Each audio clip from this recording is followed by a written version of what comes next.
I'm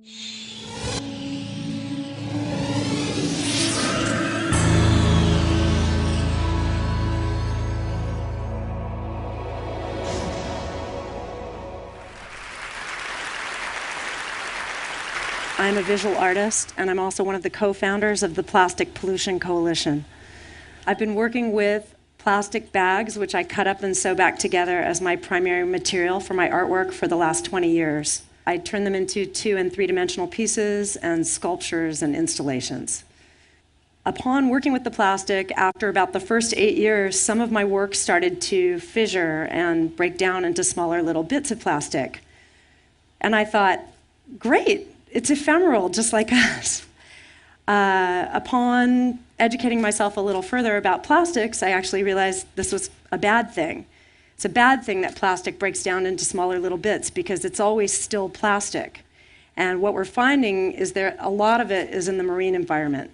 I then, in the last few years, learned about the Pacific Garbage Patch and the gyre. And my initial reaction, and I think that this is a lot of people's first reaction to learning about it, is, oh my God, we've got to go out there and clean this thing up. So I actually developed a proposal to go out with a cargo ship and 2 decommissioned fishing trawlers, a crane, a chipping machine, and a cold molding machine. And my intention was to go out to the gyre, raise awareness about this issue, and begin to pick up the plastic, chip it into little bits, and cold mold it into bricks that could potentially be used as building materials in underdeveloped communities.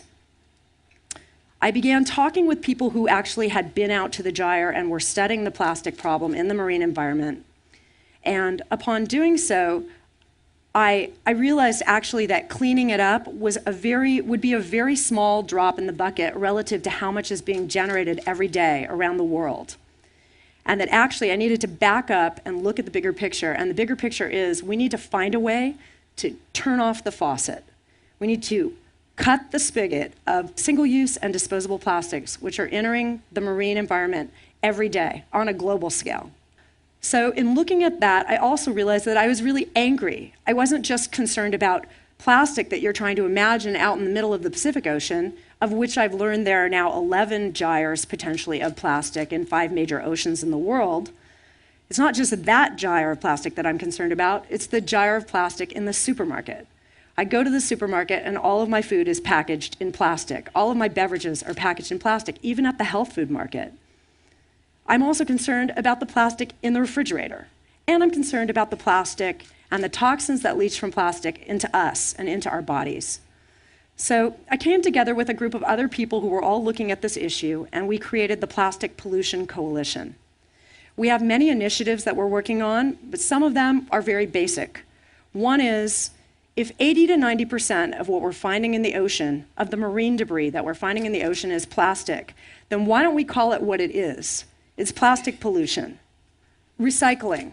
Everybody kind of ends their books about being sustainable and greening with the idea of recycling. You put something in a bin and you don't have to think about it again. What is the reality of that? In the United States, less than 7% of our plastics are recycled. And if you really look into it, particularly when it comes to plastic bottles, most of it is only downcycled or incinerated or shipped to China. It is downcycled and turned into lesser things. While a glass bottle can be a glass bottle again or can be used again, a plastic bottle can never be a plastic bottle again.